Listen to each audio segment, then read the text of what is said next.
berasal dari bahasa Arab yaitu sawa yang artinya persamaan atau keseimbangan.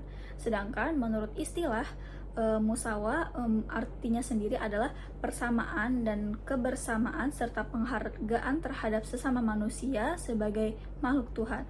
Nah, di sini musawa itu maksudnya persamaan derajat, yang dimana sikap seseorang memandang orang lain itu sama dan sejajar dengan orang lain. Materi selanjutnya kita akan membahas tentang membiasakan berperilaku musawah. Pertama, penting untuk kita pahami bahwa kesamaan dalam mendapatkan kesempatan tidak berarti semua orang akan memiliki hasil yang sama. Kenapa? Karena setiap manusia punya kemampuan, bakat, dan potensi yang berbeda-beda. Ada yang unggul dalam ilmu, ada yang rajin bekerja, ada juga yang berbakat secara alami. Jadi, kesamaan kesempatan bukan berarti kesamaan hasil. Dalam Islam, persamaan itu mencakup 3 hal penting. Yang pertama adalah kesamaan di depan hukum. Semua orang diperlakukan sama tanpa membeda-bedakan latar belakang. Lalu yang kedua adalah kesempatan terbuka untuk semua, baik dari suku, bangsa, maupun status sosial.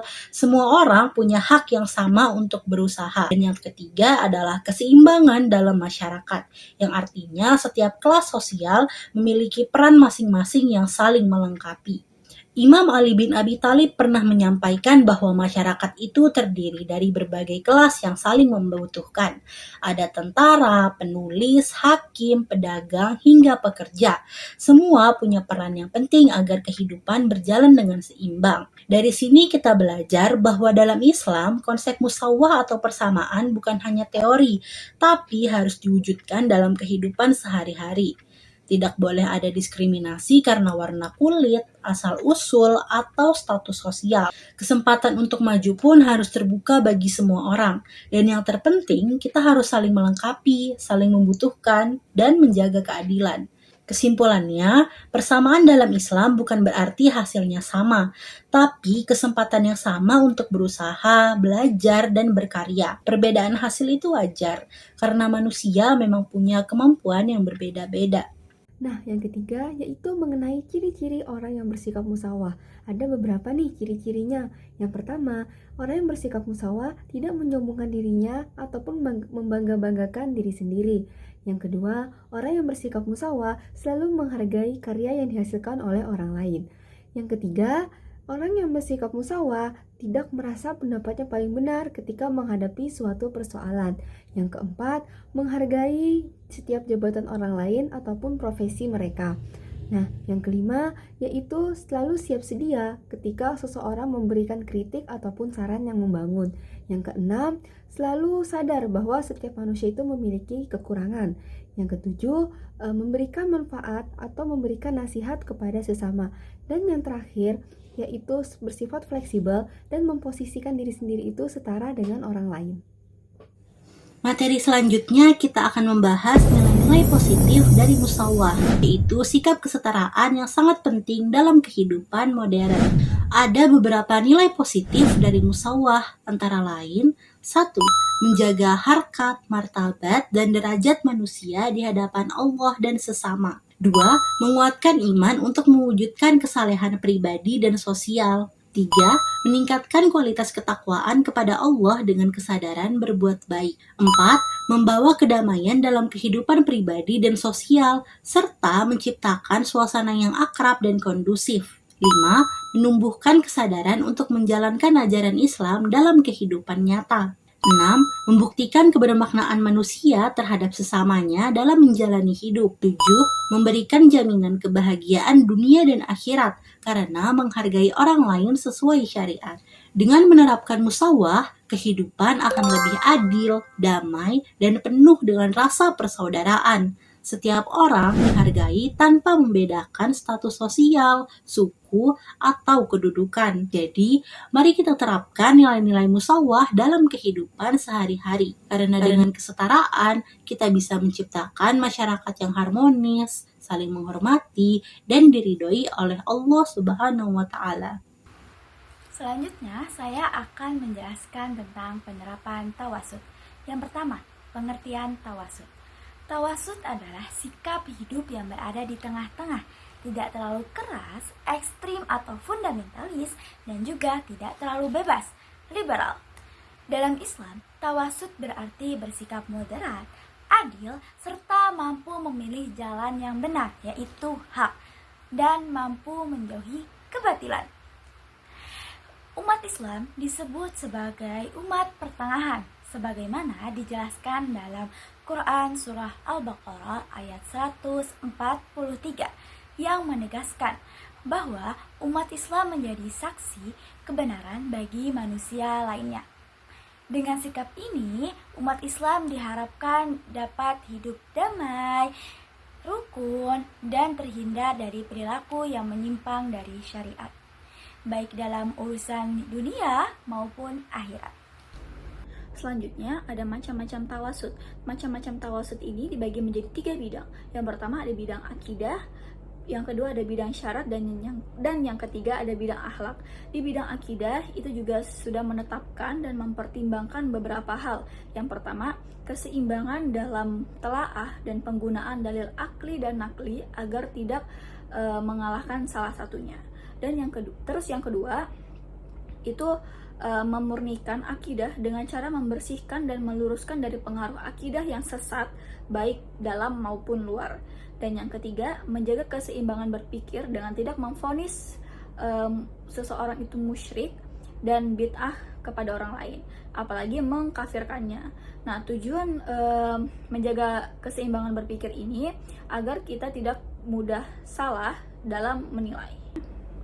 Selanjutnya ada di bidang syarat, dan di bidang syarat ini juga menetapkan dan mempertimbangkan beberapa aspek. Yang pertama, berpegang pada Al-Quran dan Hadis dengan cara-cara yang benar menurut ahlinya, yakni ulama salaf yang dapat dipertanggungjawabkan kebenarannya. Lalu yang kedua, akal itu dapat digunakan ketika terjadi masalah dan tidak ditemukan dalil nas yang jelas dan mengikat.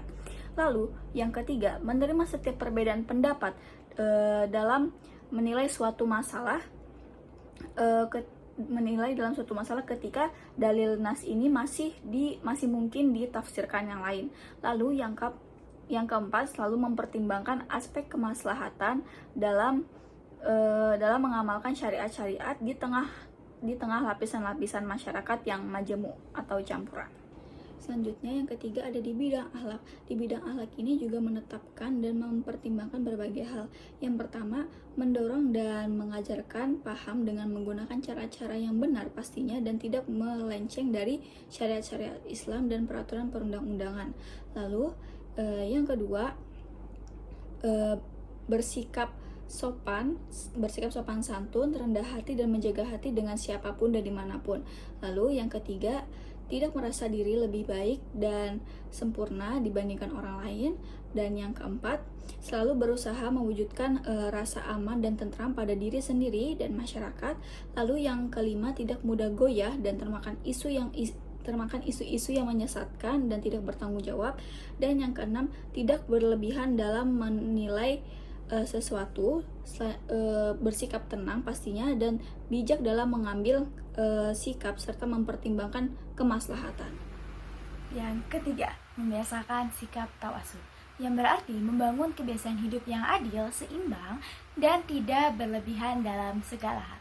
Ada 3 hal yang perlu diperhatikan dalam menerapkan sikap tawasud. Yang pertama adalah tidak berlebihan dalam menyebarkan ajaran agama.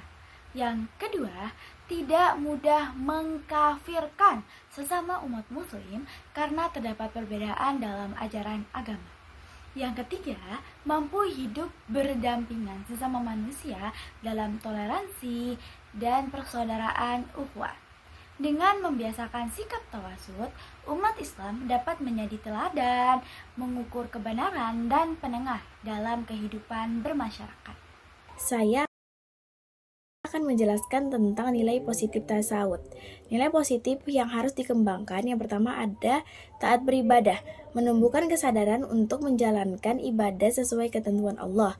Yang kedua, pemahaman mendalam, meningkatkan pemahaman terhadap ibadah agar bisa diterapkan dalam kehidupan sehari-hari. Yang ketiga, solusi alternatif, merumuskan prinsip hidup yang serasi, selaras, dan seimbang. Yang keempat, inspirasi hidup, memberikan semangat hidup sukses, bahagia, dan mulia. Yang kelima, membentuk karakter moderat dalam sesuai aspek kehidupan. Sikap tasawuf membantu kita menjaga keseimbangan antara urusan dunia dan akhirat, sehingga hidup menjadi lebih damai dan harmonis. Yang kedua, ada penerapan ukhuwah. Ukhuwah Islamiyah adalah persaudaraan antara sesama muslim tanpa memandang perbedaan suku, bangsa, bahasa, atau warna kulit.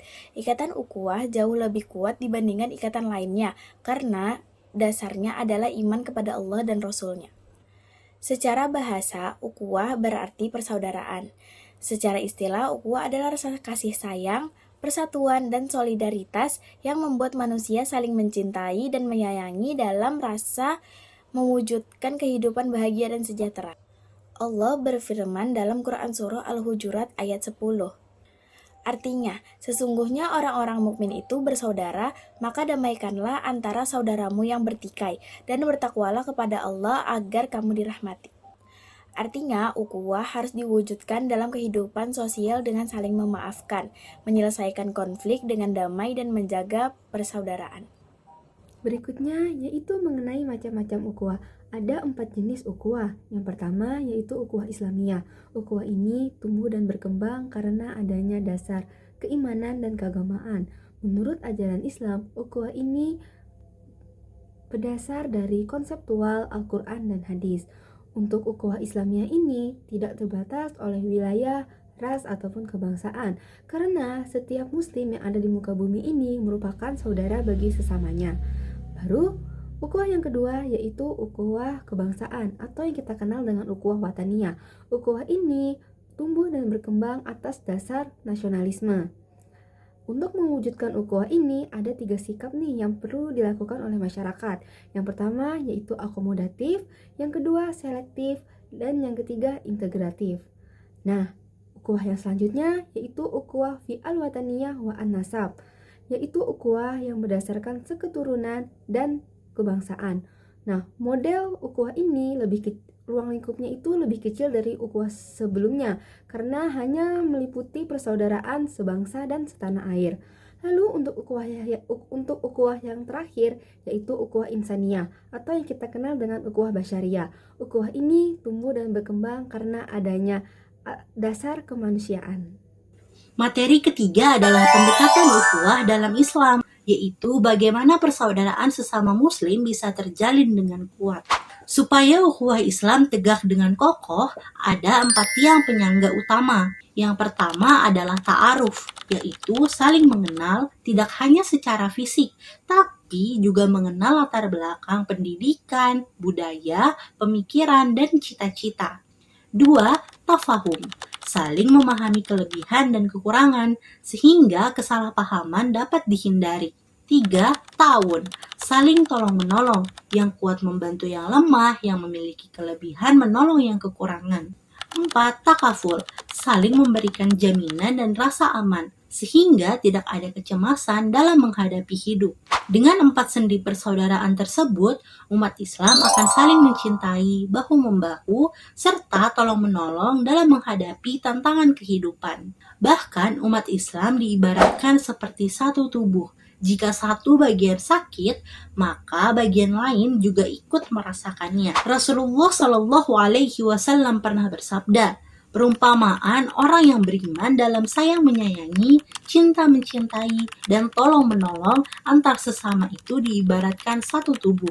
Apabila satu bagian tubuh sakit, maka seluruh tubuh ikut merasakan sakit, tidak dapat tidur, dan terasa panas. Hadis riwayat Bukhari dan Muslim. Jadi, mari kita amalkan ukhuwah Islamiyah dengan ta'aruf, tafahum, ta'awun, dan takaful. Karena persaudaraan yang kuat akan membuat Islam semakin kokoh menghadapi kehidupan. Yang terakhir itu adalah nilai-nilai positif ukhuwah. Di sini ada 3 yang akan saya jelaskan. Yang pertama, memantapkan peran dan ekstensi kemanusiaan dalam membangun peradaban. Yang kedua, mengembangkan kerjasama untuk meningkatkan kualitas kehidupan manusia. Yang ketiga, memantapkan ikatan solidaritas sosial di antara sesama anggota masyarakat. Pada intinya, ukhuwah ini dibangun atas di atas prinsip-prinsip dasar seperti saling mengenal, saling menolong, saling memahami, serta saling memberikan rasa aman.